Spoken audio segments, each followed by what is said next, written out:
I'm Hemant Mehta, and I'm flying solo today. You're listening to the podcast for FriendlyAtheist.com.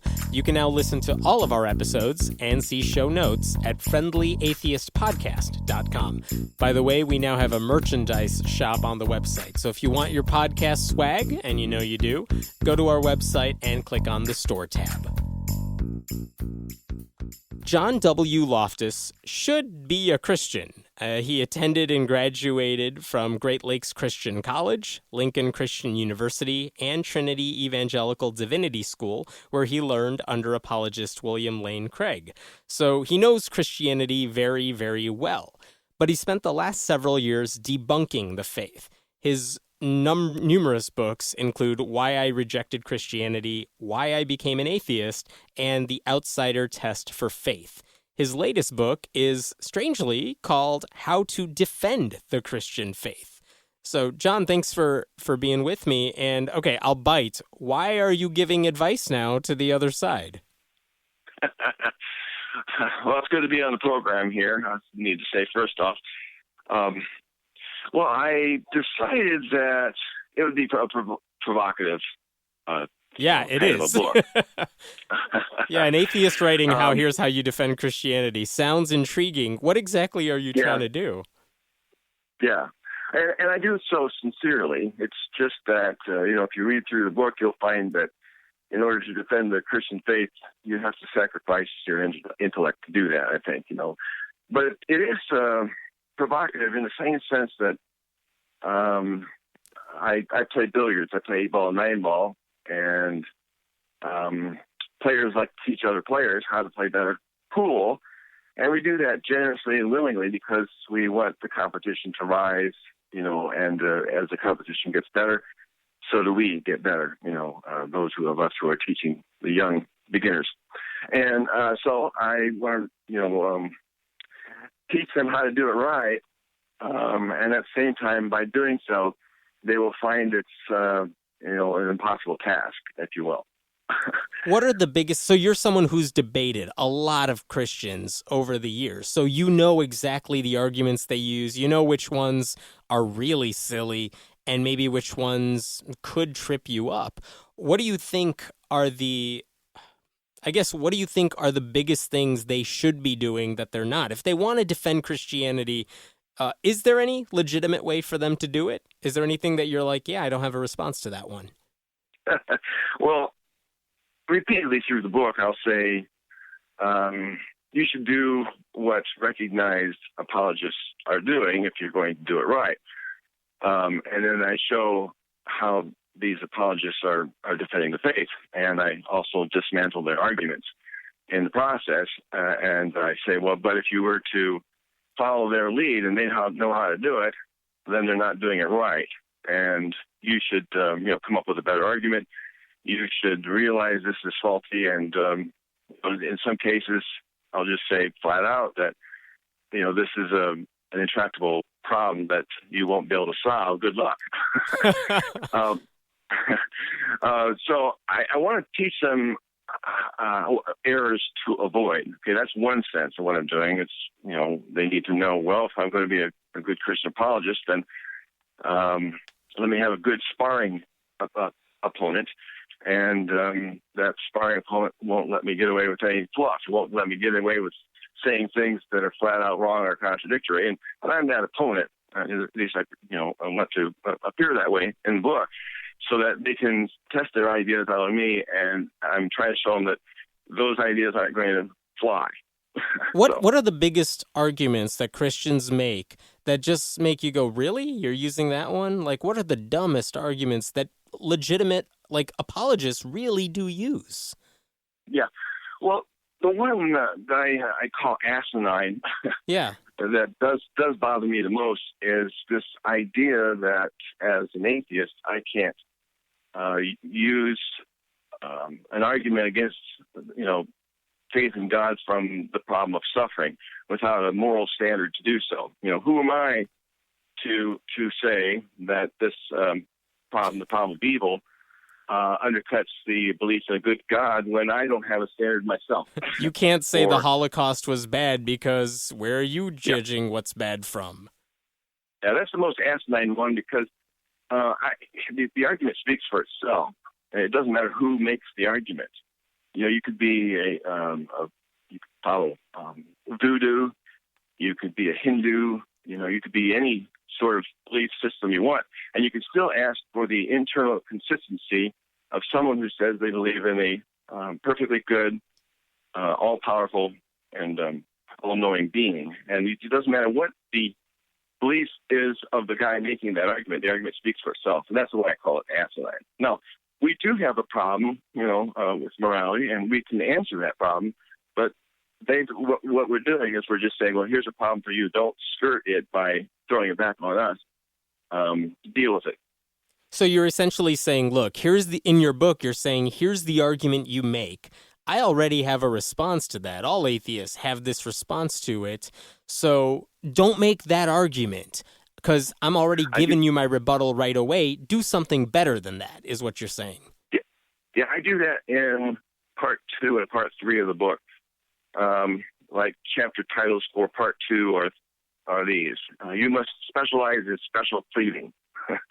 Say that again. Right. Specialize in special what? You must specialize in special pleading. That's like pleading a special case for your faith rather than treating all faiths from the same standards. Yes. Just having double standards. Another chapter is you must punch to possibilities. Another one is you must gerrymander for God. What does that mean? Another one. That you must gerrymander for God. That's what politicians do. Right. They redistrict, states to get their representatives, in right. Congress. This is an entirely Republican district, even though it looks like the weirdest shape you've ever seen. How does that apply to God? Another chapter is you must master the art of mischaracterization. And the final one in part 2 is when all else fails, lie. Wait, explain to me again, how does the gerrymandering for God work? What exactly are they doing? Well, things like defining a problem away. They will spend a lot of time in what I call definitional apologetics. And they will require us to have a definition of an extraordinary claim. Well, what is an extraordinary claim? And let's define that. Oh, no, there's this... so they're basically rewriting the rules to benefit them and try to trip you up, and that's not really fair. And what I like to do is I like to focus on concrete examples like a virgin birth, or a levitating person, or a resurrection from the dead, or turning water into wine. I like to talk in terms of concrete examples rather than get lost into the morass of those definitions, because it keeps us out of that. And we're talking about, now, how do you know that somebody rose from the dead? Let's discuss the evidence for that, especially in the ancient past. So they gerrymander like that, and in other ways as well. Are there arguments? Yeah, please. Yeah, but the first part of the book really offers some good, sincere advice. And I start off by telling them to understand what they're getting into. And so one of the first chapters is simply, here are some of the most important arguments you're going to have to deal with as an apologist. Like, science of evolution, when it comes to Adam and Eve and the implications for that, the science of neurology, and the idea that's becoming solidified every year that we don't have any free will, and that really hinges on whether you can be saved from sin based on free will choice, So I talk about those kind of problems, just to like boot camp, if you will. Mm-hmm. Here's what you have to get in. Here's what you have to, figure out sometime. And I just throw it all at them, like the kitchen sink. So if you were in an ideal debate, what arguments or types of arguments would your opponent be making for Christianity where you're like, yes, this is the conversation we should be having? Well, they have all kinds of tricks up their sleeve, and it's hard to know which one to call up, to mention here. But they like to say that the idea of the resurrection of Jesus is a special case deserving special treatment. out of the many ancient miracles that were claimed to have been, performed by magic men. And they want to say that we have to treat that with, different standards. Like, let's not take the total trustworthiness of the Bible in mind. Let's just focus on the fact that, people say that he died on the cross. People say that, he rose from the dead, and people say that they saw him afterwards. Let's just isolate those things out of the mix, and let's try to explain those facts. And then they try to explain them by the resurrection when we're not even there yet. I mean, I want to call into question the total trustworthiness of the Bible. I think that factors into what we're going to believe out of the Bible itself, and they want to exclude the total trustworthiness of the Bible and beliefs like demons and inhabiting pigs and axe heads that float. Those are clearly relevant to the case for the resurrection and whether or not Jesus rose from the dead. So, they have lots of tricks up their sleeve, and I highlight those things and dismantle them, in the book. What do you think is the most effective argument you can use to get someone to abandon their faith? Well, I wrote a book on that. It's called The Outsider Test for Faith, and that is to treat your own faith the same as you reasonably treat the faiths that you reject. No double standards. You hear a story of a magic man or a levitating guru or that Muhammad flew up to in the heavens on a winged horse or something. You would just say that's ridiculous. Well, now apply that standard to your faith. Exactly, it's ridiculous. I mean, they need to consider their own faith from the perspective of never having heard it before, and see what they would get when they talk about a virgin as a baby, a star that pointed down to a single house, in Bethlehem. And this is an argument we've heard before. If you took away childhood indoctrination, if someone had no idea about Christian mythology and the first time they heard it was when they were like 35 years old, and you were trying to tell them, let me tell you about a virgin birth, let me tell you about Jesus who died and was crucified and then came back to life 3 days later. Oh, and by the way, he's going to come back later on. You would pretty much laugh it off, but people don't do that because they're so used to those stories from birth. Exactly. And if they were going to test those stories, the same way they were testing the other stories, they would come away thinking, well, there's not enough evidence to believe that. And the only reason they, treat their own stories with more weight to them is simply and only because, they were raised to believe that way. So is that what did it for you? Because, again, I mentioned at the introduction, you went to these Christian schools growing up. I mean, you studied under the apologists. What is it that made you change your mind? How old were you when you changed your mind? So around 40 years old, I think. Okay, so what did it? Yeah. Well, it's a conjunction of a lot of different things, but mainly I just studied the Bible. I mean, I was trained in Christian apologetics, and when I decided to get serious about my faith, and what I never did is I never reevaluated my faith from my youth until then, and so I argue that people who were raised to believe for once in their lives have got to just act like an adult and properly evaluate their faith, from a skeptical viewpoint as an adult. Well, I did that at the age of 40. I don't know why it took me so long, but I just saw a lot of ugliness in the church and a lot of hypocrisy, and I had studied with the liberals, so I knew of the liberals. Just I had rejected their ideas as a conservative. It's just it was time to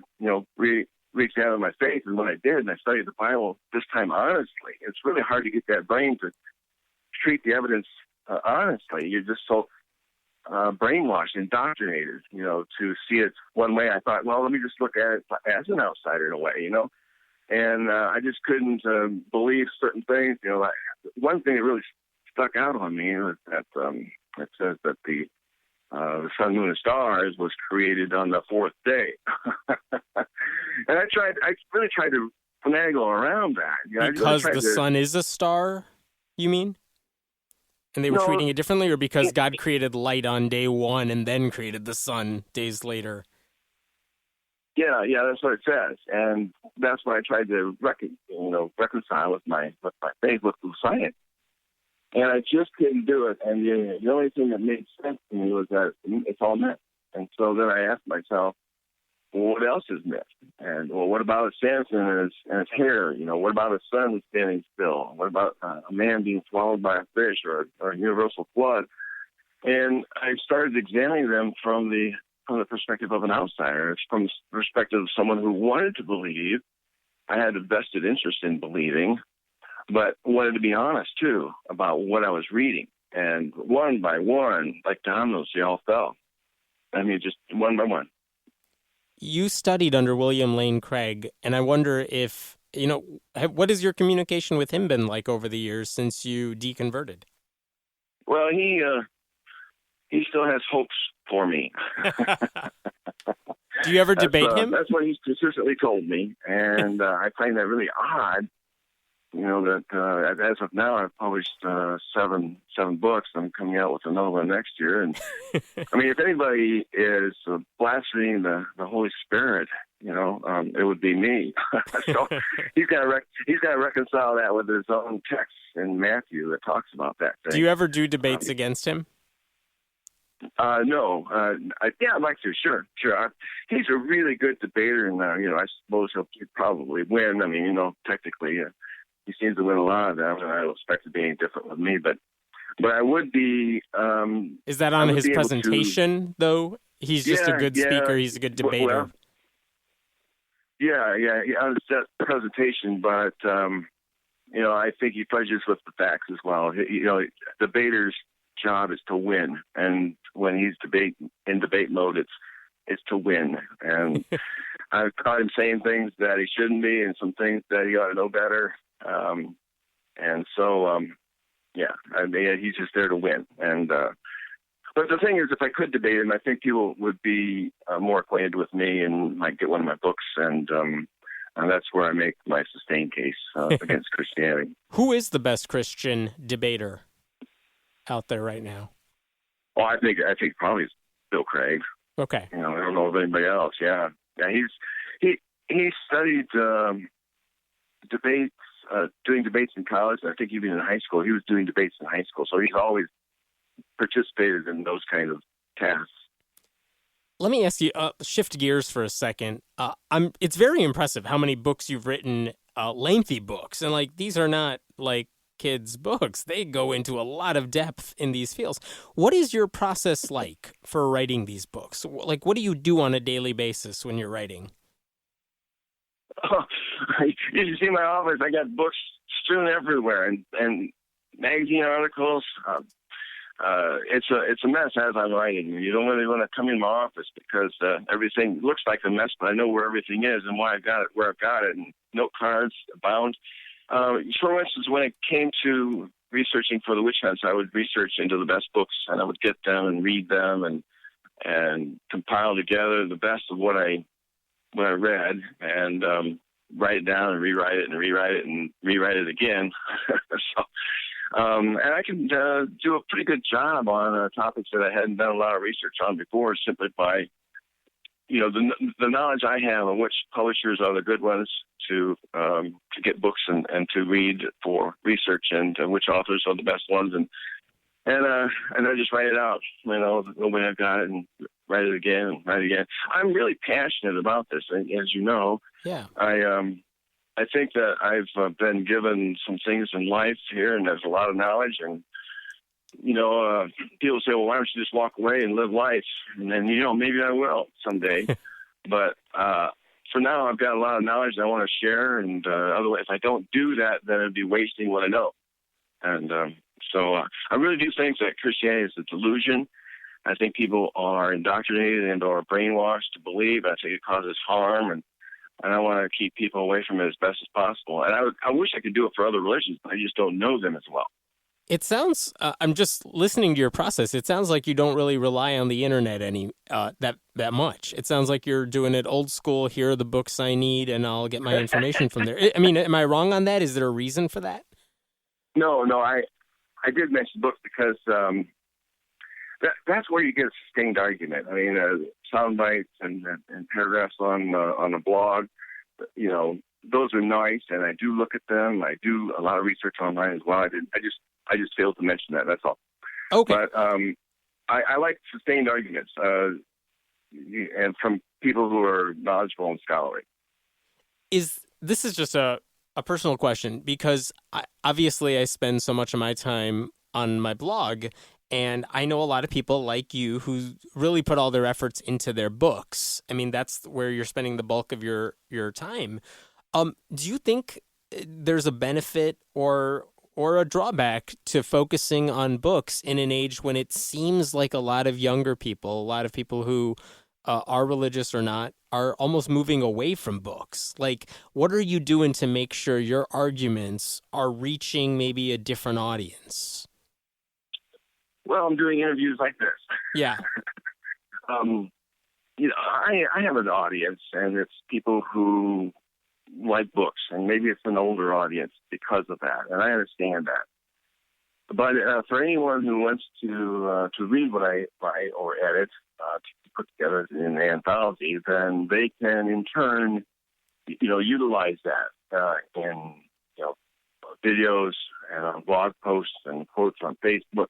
You know, so I put it out there for people who want to know. I do understand that, you know, what you said.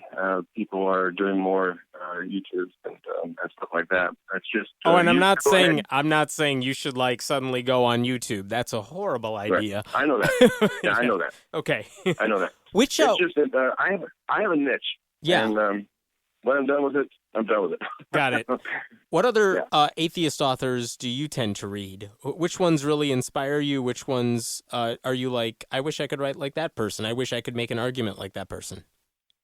Oh, lots of them, actually. But I did dedicate this book to 4 intellectual giants. And in the front page there, Hector Avalos.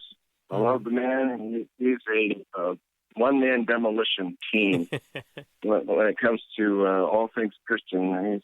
He's a friend, and you know, I love him, and I love what he does. I like Peter Boghossian. I like his idea of raising up the grassroots atheist movement to help believers realize they're pretending to know what they don't know when they claim to know with 100% certainty that their faith is true. Mm-hmm.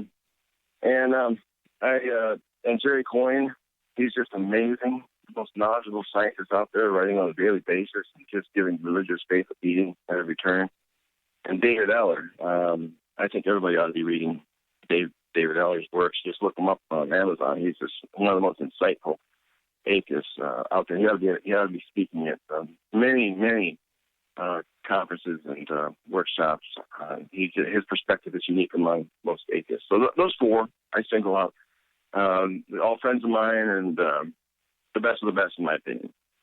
I don't want to get into anything controversial here, and I know this topic is controversial for some people, but all the names you mentioned and all the times I see Christian apologists debating, it's always men. And I'm just wondering, why is that? I mean, at least on the atheist side, how come I don't really see that many women doing what it is that you do, which is debunking these things? Because, you know, on the surface, it doesn't seem like there should be any reason on our side anyway. I'm sure there's a lot of cases we could make for, you know, on the Christian side, here's their arguments for why women should be focusing on other things. But I don't get that. Is there a reason? Do you think that's changing? Are you familiar with women who are doing the sort of work you do? I don't know, but I will tell you the experience I had with Louise Anthony. She is an atheist philosopher, and I had asked her to write a chapter for me in Christianity is Not Great book. And, you know, I told her what I was looking for, and I think it was on morality. And she wrote me a long little email, and I mean, I thought it was pretty generous of her to do that, as much as I admire her, and I do. She said, I'm more a feminist than I am a debunker. I think that's the essence of it. she was more interested in what religion does to women, and so she focused on women's issues. She said, than in debunking or going after religion itself. And I found that insightful. And I don't know, somebody ought to do a poll on that. How many other women feel the same? And I know that if I was a woman, I would be pretty upset with male patriarchy and on all of its aspects. But so let me paraphrase what you're saying here. Tell me if I'm getting this right. You're basically saying that the argument that she made was that, when she's studying the Bible and she wants to argue against the Bible, she's focused not on like an esoteric issue like morality or something, but really how it affects women specifically. Yeah, for her, the issue is feminism. And, I respect that. And, she didn't want to write anything specifically about religion because her writings were going to be focused on, feminism. Sure, she was an expert in kind of that particular niche of it, so that's what she wanted to focus on. Exactly. And, I don't know how many others think that way. I don't know, somebody should write something up to do a little research project on that. But one of the things I do in my books is I'm trying to show that religion is bad precisely because that's my top priority, I think. The thing I dislike most about religion is what it does to women. And if I can, debunk the religion, then the next thing I think should fall into place, and all of a sudden these former religionists would all of a sudden see that women are valuable in and of themselves rather than pieces of meat or chattel. Right. So I have a different tax, with when it comes to feminism, which I am a feminist as much as a male can be. But I do understand those who want to just attack, misogyny and sexism, like Louise Anthony and others do. There's unfortunately plenty of material to work with for that. Yeah. I had one more question for you, which is, you wrote two of the books that you wrote was, Why I Rejected Christianity and also Why I Became an Atheist. Why are those different books? One's a self-published book and one isn't. Why I Became an Atheist, the second revision is a published book. I sent a copy to Paul Kurtz of my self-published book.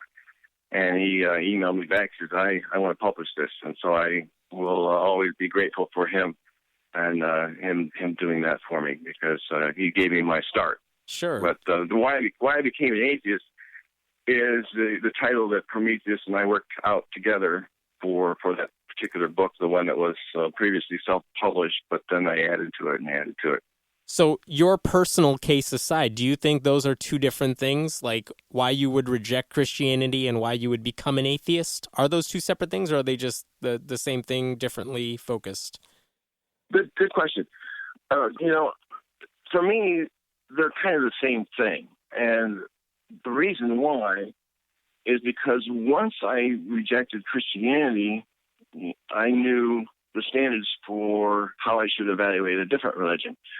And then I just, you say, why didn't you become a Buddhist after that or something different? Why didn't you go to the other religions? Well, I already rejected those religions. As a Christian, I rejected all other religions but Christianity. I had reasons why I rejected them, and many of those reasons were simply because they lacked evidence or they caused harm. And so then, having already come to that conclusion, when I rejected Christianity, well, then I didn't have anything else to believe at that point. And I found that those other religions were doubly faulty for the standards that I, put up to measure Christianity with. So in a way, it's one and the same thing because the reasons you use to reject Christianity are going to be the same reasons you use to reject all other religions because they're all faith-based, religions. Makes a lot of sense. Well, I will have a link to your new book, How to Defend the Christian Faith, which is written for atheists and anyone who's interested in trying to debate it from a Christian perspective. We'll have that link below. John W. Loftus, thank you so much for talking to me today. Thanks for having me on. Thanks for listening to the podcast for FriendlyAtheist.com. This episode was taped at Cinnamon Sound Studios in Aurora, Illinois. The music was composed by Brad Chagdis. If you like what you're hearing, please consider making a contribution at patreon.com/Hemant. That's He-Man T. We appreciate your support. And if you have any questions, feel free to email us at friendlyatheistpodcast@gmail.com. I'm Hemant Mehta, and we hope you'll join us next time.